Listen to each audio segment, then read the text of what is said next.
السلام علیکم ورحمۃ اللہ وبرکاتہ ان الحمد للہ والصلاة والسلام علی سید الانبیاء وعلی آلہ وصحبہ اجمعین ما بعد فاعوذ باللہ من الشیطان الرجیم بسم اللہ الرحمن الرحیم۔ دورہ تفسیر القرآن آیت نمبر 40 سے 75 تک کا ترجمہ انشاءاللہ اور معنی کی مختصر سی وضاحت ابھی ہم پڑھنے لگے ہیں۔ بنی اسرائیل کا خطاب ہوگا اب یہاں پر ان میں مسلسل، اور ان آیات میں جو آیت نمبر 40 سے 46 تک اللہ تعالیٰ نے بنی اسرائیل کو کچھ وعدے یاد کروائے ہیں اور کچھ ان کو ڈوز اینڈ ڈونٹس بتائے ہیں جو ایکچولی ہمارے لیے بھی ایک گائیڈ لائن ہے۔ تو سب سے پہلے ان کی مختصر سی ہسٹری دیکھ لیجئے۔ اسرائیل جو تھے وہ حضرت یعقوب کا لقب تھا۔ حضرت یعقوب حضرت ابراہیم کے دوسرے بیٹے تھے اور ان کے بڑے بیٹے کا نام حضرت اسماعیل تھا۔ تو اس طرح بنی اسرائیل اور بنی اسماعیل یہ دو پیچھے سے انسیسٹڈ سے کزنز تھے۔ جو بنی اسرائیل تھے جو حضرت یعقوب کے بیٹے تھے ان سے بنی اسرائیل کے 12 قبیلے وجود میں آئے، اور ان 12 قبیلوں کے مختلف شاخوں میں اللہ تبارک و تعالیٰ نے نبوت اور ملوکیت رکھی، جبکہ جو بڑے بیٹے تھے حضرت ابراہیم کے حضرت اسماعیل، ان کے بارے میں یہ بنی اسرائیل امیجین کہا کرتے تھے کہ یہ ان پڑھ لوگ ہیں۔ تو سمجھ لیں کہ 2 بھائی ہیں، ایک بھائی کو اللہ نے بہت ترقی دے دی، اور جو بڑا بھائی تھا ان کی اولاد میں نہ تو کوئی رسالت ہوئی اور نہ ہی کوئی ملوکیت ہوئی۔ اب اس بیک گراؤنڈ میں ان آیات کو پڑھیے۔ اللہ تعالیٰ نے بنی اسرائیل کو سب سے پہلی بات اپنی نعمت یاد کروا رہا ہے جو اللہ نے ان پر کی تھی۔ تو یہ آپ نے بھی یاد رکھنی ہے۔ دیکھیں ہم میں سے بہت سے لوگ اپنی نعمتوں کو بھول جاتے ہیں، تو اللہ نے کہا میری نعمت کو یاد رکھو جو میں نے تم پر کی، اور میرے عہد کو بھی پورا کرو۔ تو ڈو کیا ہو گیا؟ نمبر 1 کیا کرنا تھا؟ انہوں نے اللہ کی نعمتوں کو یاد کرنا تھا اور اللہ کے عہد کو، اللہ کے وعدے کو پورا کرنا تھا، وہ وعدہ جو کہ وہ اللہ کی عبادت کا اللہ سے کیا تھا۔ پھر کیا کرنے کا کام تھا؟ ایمان لاؤ اس کتاب پر جو میں نے تم پر نازل کی ہے، اور وہ دلائل جو نبی صلی اللہ علیہ وسلم کے بارے میں ان کی شریعت میں اور ان کی کتابوں میں موجود تھے، کیونکہ جب نبی صلی اللہ علیہ وسلم کا ظہور ہوا جو بنی اسرائیل کی بجائے بنی اسماعیل سے آ گئے، یوں اللہ نے حضرت ابراہیم کے دونوں بیٹوں کی اولاد میں نبوت کو بیلنس کر دیا۔ تمام نبوتوں کے سلسلے حضرت ابراہیم کے بعد حضرت ابراہیم کے بیٹے حضرت اسرائیل کی نسل سے چلے، جبکہ آخری نبی حضرت محمد صلی اللہ علیہ وسلم وہ بنو اسماعیل سے آ گیا۔ اب اس بات پر وہ ناراض ہوئے اور نبی صلی اللہ علیہ وسلم پر ایمان لانے سے انکار کر دیا۔ تو اللہ تعالیٰ نے فرمایا کہ تم خود اس کے پہلے کافر نہ ہو جاؤ۔ تو ڈوز اینڈ ڈونٹس ساتھ ساتھ چل رہے ہیں۔ انسٹرکشنز دینے کا طریقہ بھی آپ نے یہاں سے سیکھنا ہے کہ جب آپ کسی کو کوئی چیز بتا رہے ہیں تو ڈوز اینڈ ڈونٹس دونوں ساتھ ساتھ لے کر چلیں۔ کرنا کیا ہے؟ اللہ کی نعمت کو یاد کرنا ہے، اللہ تعالیٰ کے وعدے کو پورا کرنا ہے، اور اس نبی پر ایمان لانا ہے جو کہ اللہ نے ان بنی اسماعیل میں بھیج دیا۔ اور کیا نہیں کرنا؟ کافر نہیں ہونا، یعنی اس نبی کا انکار نہیں کرنا، اور اللہ تعالیٰ کی آیات کو لے کر، اللہ کی کتاب کو لے کر سیریس ہونا ہے، اور اس کے پیغام کو نہ چھپانا ہے، نہ اس کے بارے میں لیزینس کا مظاہرہ کرنا ہے، اس کو آگے پہنچانا ہے۔ اور کیا نہیں کرنا؟ حق اور باطل کی آپس میں آمیزش نہیں کرنی، ملاوٹ نہیں کرنی، حق کو نہیں چھپانا۔ تو یہ ایک بہت بڑی ذمہ داری ہوتی ہے، جب آپ کے پاس ایک بات اچھی پہنچ جائے نا تو اس کو آگے پہنچانا ہماری ذمہ داری ہے۔ حق اور باطل میں آمیزش کی کیا صورت ہو سکتی ہے کہ آپ کوئی بات لیں جو ہے تو آپ کی شریعت سے، لیکن اس کی تعویلیں یا اس میں اس طرح سے اس کو اپنی طرف سے ایکسپلین کر دیں کہ وہ باطل ہو، وہ کتاب اللہ اس کا میسج نہیں دے رہی، لیکن اس کو آؤٹ آف کانٹیکسٹ کوٹ کر کے یا اپنی اس میں خواہشات کو ایڈ کر کے حق اور باطل دونوں کی خلط ملط ہو جاتے ہیں، مکس ہو جاتے ہیں۔ اور کیا کرنا ہے؟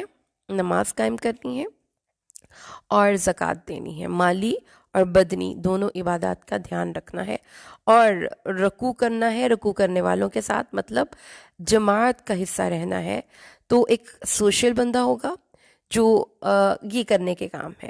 اور کیا کرنا ہے؟ نہیں کرنا لوگوں کو بھلائی کا حکم دے کر خود کو نہیں بھولنا.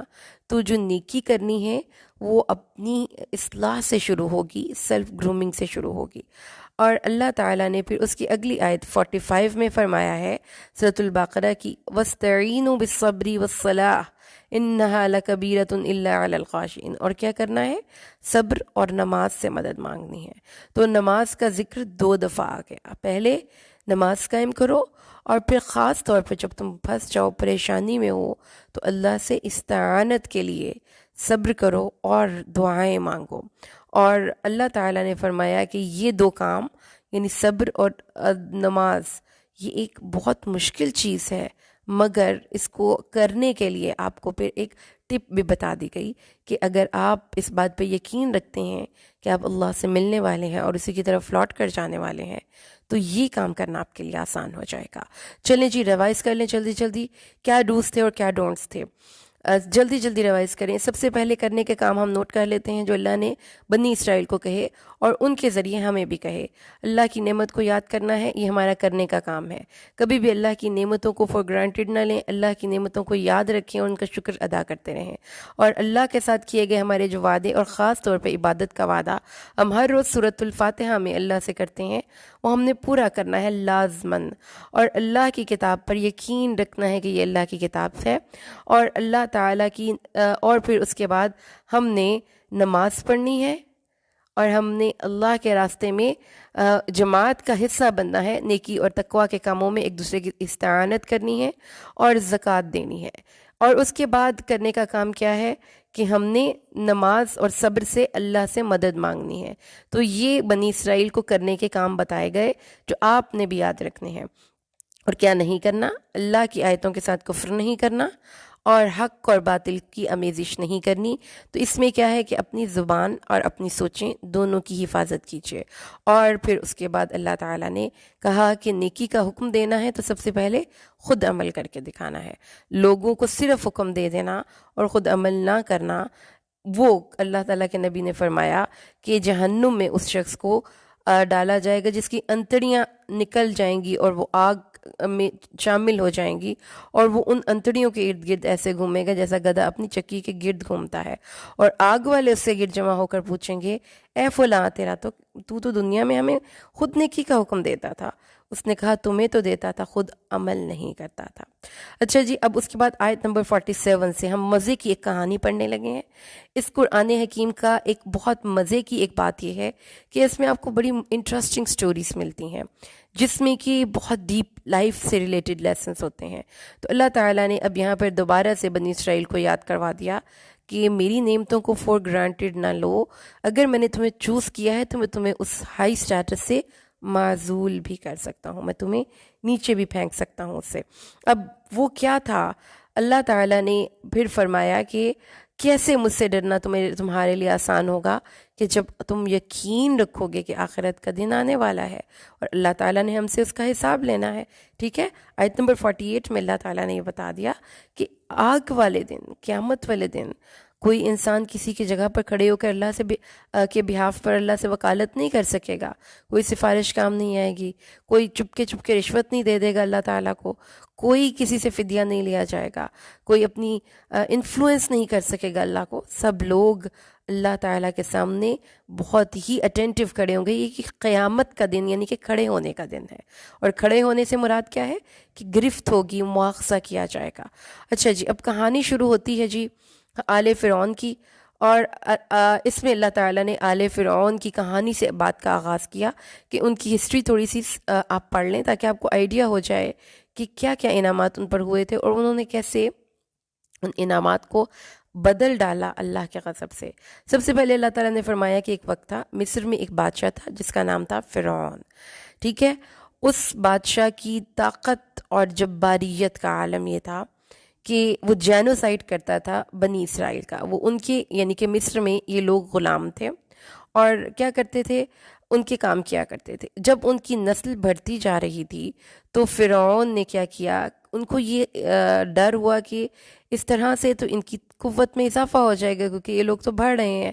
اب انہوں نے کیا کیا کہ انہوں نے ان کے چھوٹے بچوں کو لے کر ذبح کر کے مارنا شروع کیا. لفظ ہے ذبح، خالی مارنا نہیں تھا. اور یہ ذبح ہونا کے ورڈ سے جو بات سمجھ میں آتی ہے وہ یہ ہے کہ بہت زیادہ ذبح کرتے تھے، وہ اس میں تشدید ہے. ٹھیک ہے، تو وہ ذبح کر کر کے ان کے چھوٹے چھوٹے بچوں کو. سو یو کین امیجن کتنا بھی کوئی ظالم شخص ہوگا، دنیا میں کتنے ظالم لوگ گزرے ہیں نا، اتنا بھی کوئی ظالم نہیں ہوتا کہ نوزائیدہ بچوں کو، دودھ پیتے چھوٹے چھوٹے بچوں کو پکڑے اور مار دے. مارنا ایک ڈیفرنٹ طریقوں سے مار سکتے ہیں لیکن ذبح کر دیا جائے. تو اللہ تعالیٰ نے فرمایا وہ یہ کرتے تھے. اور پھر اللہ تعالیٰ نے کہا کہ یہ سارا وہ کرتے رہے اور کافی عرصے تک کرتے رہے. اور پھر حضرت موسیٰ آئے نجات دہندہ کے طور پر. بہت سا واقعہ اس میں سے omit ہے، وہ انشاءاللہ قرآن پاک کے اور مقامات پہ ہم پڑھیں گے، لیکن جو یہاں پہ ہیں ہم صرف اسی کو پڑھتے ہیں. ٹھیک ہے، حضرت وہ فرعون تھا، بہت ظلم کرتا تھا. پھر کیا ہوا، اللہ تعالیٰ نے فیصلہ کیا کہ اس کو اب فرعونیوں کے ظلم سے بنی اسرائیل کو نجات دی جائے.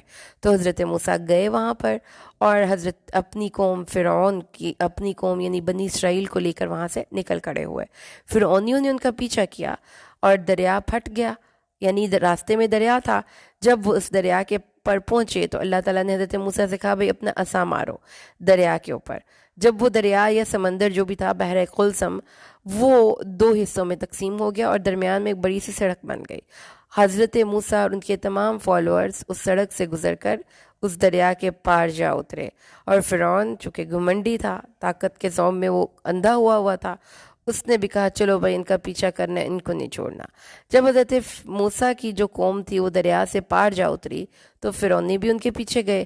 اب کیا ہوا کہ دریا تو مل گیا اور آل فرعون ان کی نظروں کے سامنے ڈوب کر مر گئے، غرق ہو گئے اپنی تمام تر غرور اور تکبر کے ساتھ. سو یہ اللہ نے کیسا انتظام کیا کہ وہ پورے کے پورے لشکر، لاؤ لشکر، اپنے سب ہاتھی گھوڑے، ان کا ایک بھی نہیں بچانا جو ان کو نقصان پہنچانے والا تھا.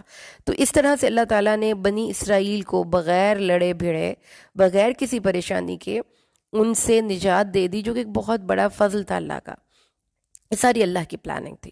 ٹھیک ہے، تو سم ٹائمز آپ کی لائف میں نا کسی انسان کا یا کسی رشتے کا نکل جانا یہ زیادہ بڑی رحمت ہوتی ہے اللہ کی، اور ہم سمجھتے ہیں کہ ہم اس کے بنا نہیں رہ سکیں گے، لیکن اللہ تعالیٰ کا فضل یہ ہوتا ہے کہ وہ آپ کی زندگی سے نکل جائے. تو ملنا بھی اللہ کی نعمت ہے لیکن نکل جانا بھی اللہ کی نعمت ہے. اس جگہ سے پتہ چلتا ہے. اب حضرت موسیٰ چلے گئے جناب.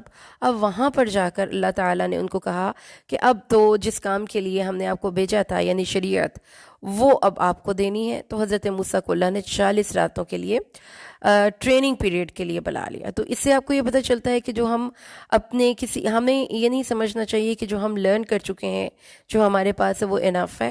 ٹائم اینڈ اگین اپنے نالج کو انہانس کرنے کے لیے کوئی سیشنز، کوئی ورک شاپس اٹینڈ کرتے رہا کیجیے، اب جس بھی فیلڈ میں ہیں. ٹھیک ہے، تو یہاں پر بھی اللہ تعالیٰ نے یہی کہا کہ موسیٰ کو 40 راتوں کے لیے بلا لیا. تو اس میں بھی ایک بات بہت اہم ہے کہ یکسوئی بہت اہم ہوتی ہے. کوئی بھی نیا کام سیکھنے کے لیے نا 51 آیت ہے سورۃ البقرہ کی کہ آپ کو یکسوئی چاہیے، آپ کو سم ٹائمز آپ کو ٹریننگز چاہیے، آپ کو تھوڑا سا کریش پروگرامز کرنے پڑتے ہیں. مطلب اپنی روٹین سے ہٹ کر آپ کو اپنے آپ کو امپروو کرنے کے لیے جانا پڑتا ہے، گھر، فیملی، بچوں کو چھوڑ کر. تو پھر اس کے بعد انہوں نے کیا کیا، اب ذرا دیکھیے، اللہ تعالیٰ نے موسیٰ کو بلایا ہے کہ میں آپ کو شریعت دوں. بنی اسرائیل کی ابھی اس طرح سے اخلاقی تربیت نہیں ہوئی. ٹھیک ہے، تو امپورٹنٹ چیز نوٹ کیجئے، جب تربیت کے بنا کسی قوم کو مل جاتا ہے مقام تو وہ اس کے ساتھ پھر کرتے کیا ہیں. اب ان کو اللہ تعالیٰ نے موسیٰ کو کہا کہ میرے پاس آؤ، میں تمہیں شریعت دیتا ہوں. پیچھے سے جو بنی اسرائیل تھے انہوں نے بچڑے کو عبادت شروع کر دی. سامری نے ان کو ایک جانور بنا کے دیا اور وہ اس کے پیچھے جناب عبادت میں لگ گئے. اللہ تعالیٰ نے حضرت موسیٰ کو بتا دیا کہ تمہاری قوم نے پیچھے سے یہ حرکت کی ہے. اللہ نے اتنا بڑا فضل کیا ان پر، ان کو فضیلت دینے کے لیے، ان کو منتخب کرنے کے لیے، لیکن وہ تو خود زمین پہ بیٹھے ہوئے، نہیں جی ہم نے تو اوپر نہیں اٹھنا. اللہ تعالیٰ نے پھر ان کو معاف کر دیا. اللہ تعالیٰ نے کہا کہ یہ گناہ بے شک بہت بڑا ہے شرک کا، لیکن اللہ نے اپنی رحمت سے ان کو معاف کر دیا.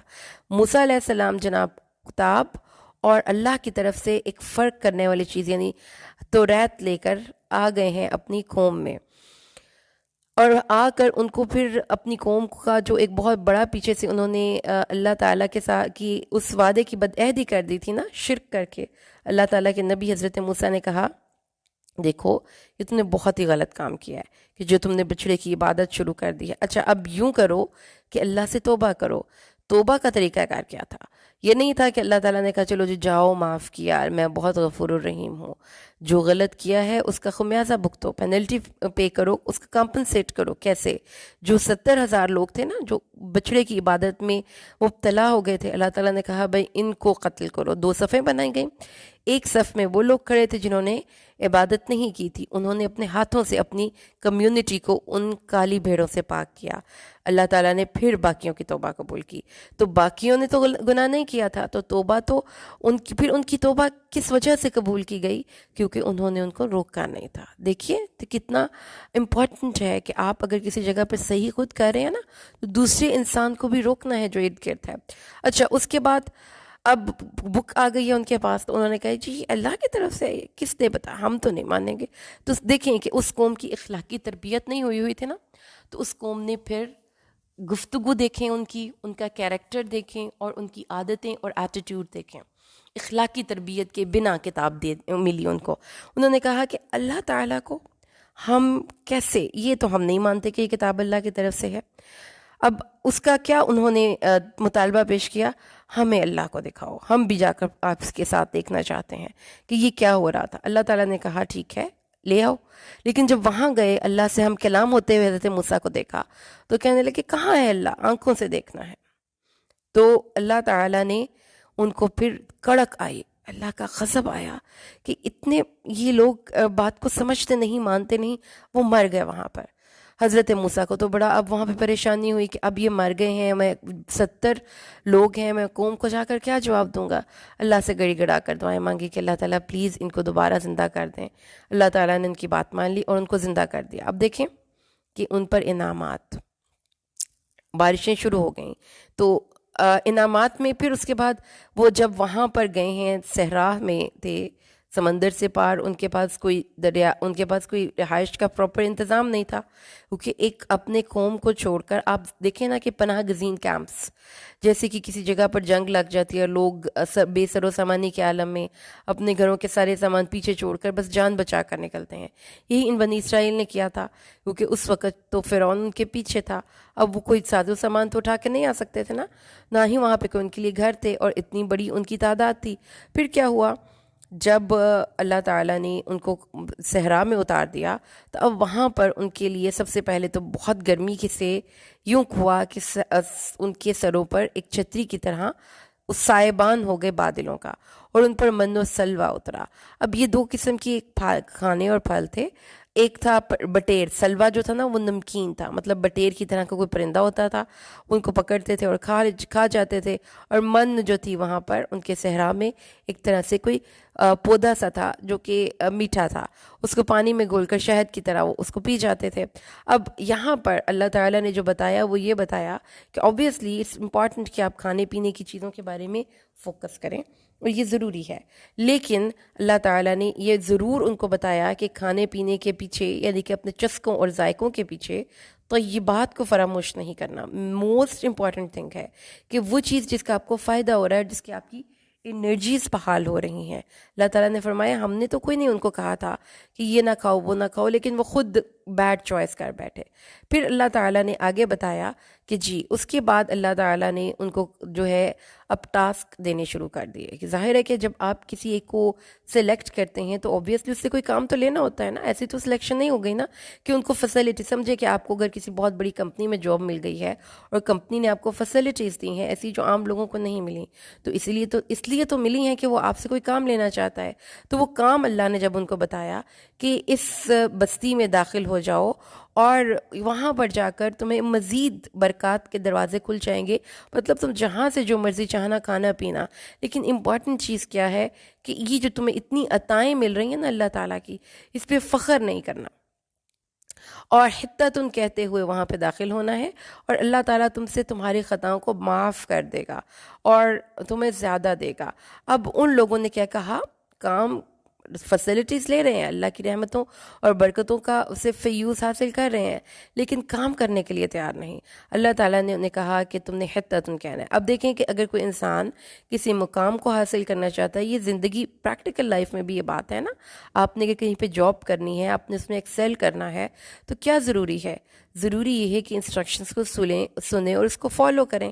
لیکن انہوں نے انسٹرکشنز کو تو سنا لیکن اس کے اندر مذاق ایڈ کر دیا, نان سیریس ایٹیٹیوڈ ایڈ کر دیا. کیا حدتن کی جگہ پہ حنتتن کہنا شروع کر دیا. مذاق کر رہے ہیں نا. تو اس سے پتہ جو چل رہا ہے نا وہ یہ ہے کہ اگر آپ اپنے ٹی وی کے ٹاک شوز یا ارد گرد جو لوگوں کی سوچ کا جائزہ لیں تو اس وقت جو جگت بازی ہے نا, ہر سیریس معاملے کو نان سیریس طریقے سے پریزنٹ کرنا اور اس کو ڈیل کرنا اور ٹریٹ کرنا, یہ تھی وہ بنی اسرائیل کی عادت جو یہاں سے اللہ تعالیٰ بتا رہا ہے کہ لفظ وہی ہے, اس سے قریب ترین لفظ لائے ہیں اور اپنے خود سے باطن کی وہ مزہ کر رہے ہیں, انجوائے کر رہے ہیں.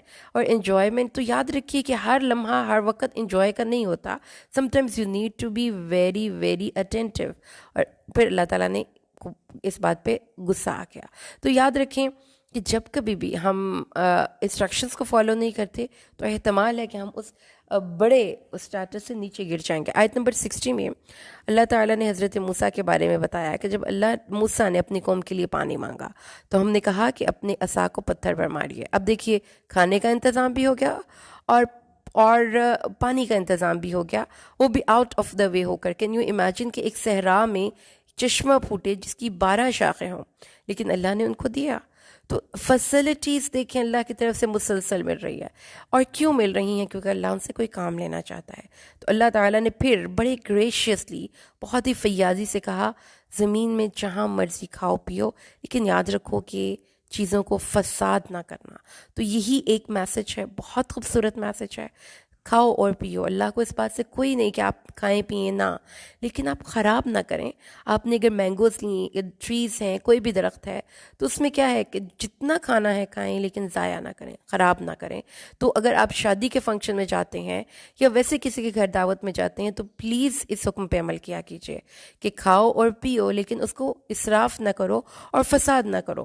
اچھا جی, اب ایک بہت امپورٹنٹ یہاں پر آیت آ گئی ہے, آیت نمبر 61 ہے, جس میں اللہ تعالیٰ نے کہا اب ان لوگوں نے حضرت موسیٰ کے پاس آ کر اپنا مطالبہ پیش کیا ہے.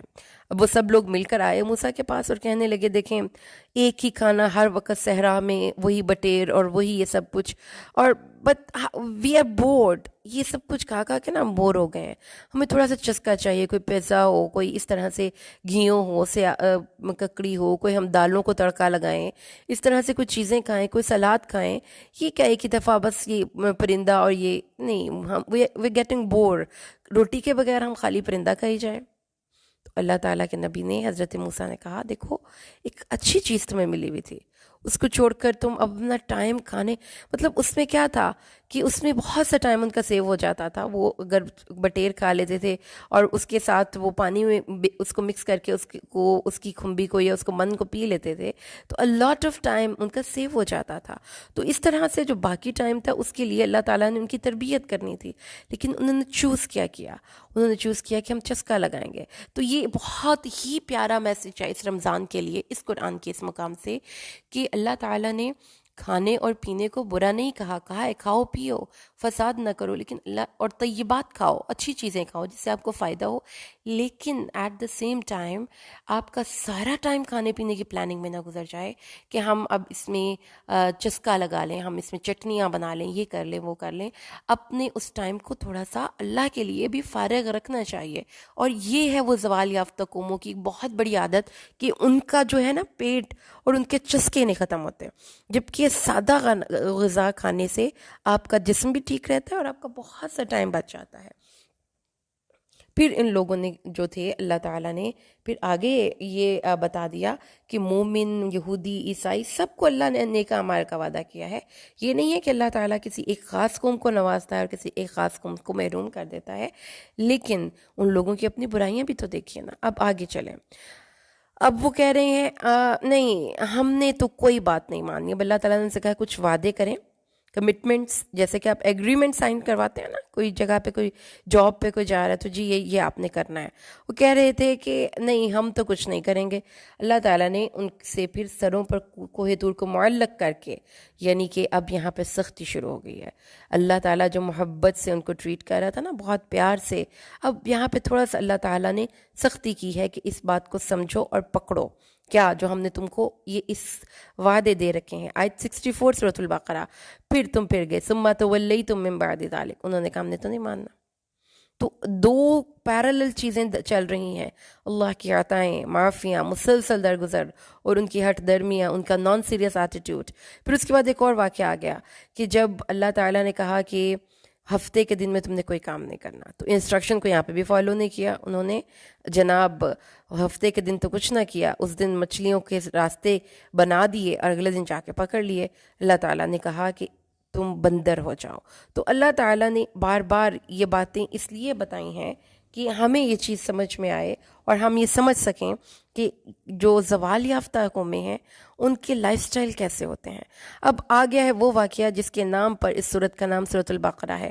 مختصر سا اس واقعہ کو سن لیجئے. موسیٰ نے اپنی قوم سے کہا کہ اللہ تمہیں کہتا ہے کہ گائے ذبح کرو. انہوں نے کہا آپ مذاق کرتے ہو؟ کیوں؟ کیونکہ ابھی پیچھے ہی آپ پڑھ کے ہیں نا، بچڑے کی پوجا شروع کر دی تھی انہوں نے، تو ان کے دل میں ابھی بھی تعظیم تھی، اللہ نے وہ ختم کرنی تھی. تو اللہ تعالیٰ نے کہا اس کو ذبح کرو. انہوں نے کہا اچھا چلو پھر یہ بتاؤ کہ وہ کیسی ہو. حضرت موسیٰ نے کہا اللہ کہتا ہے کہ وہ بکرا، یعنی کہ وہ گائے ہو، بچی اور بوڑھی نہ ہو، اور ان دونوں کے درمیان میں ہو. پھر کہا اچھا اور اس کا رنگ کیسا ہو؟ حضرت موسیٰ نے کہا زرد رنگ کی ہو.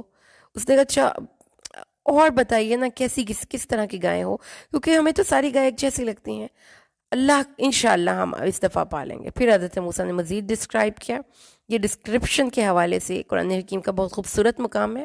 خاص طور پہ جو ٹیچرز ہیں، لینگویج ٹیچرز، اگر وہ کسی کو ڈسکرپشن سکھا رہے ہیں تو وہ اس مقام کو قرآن پاک کے ریفر کر سکتے ہیں جس میں اس کا رنگ، اس کا شکل، اس کی پوری ڈسکرپشن ہے.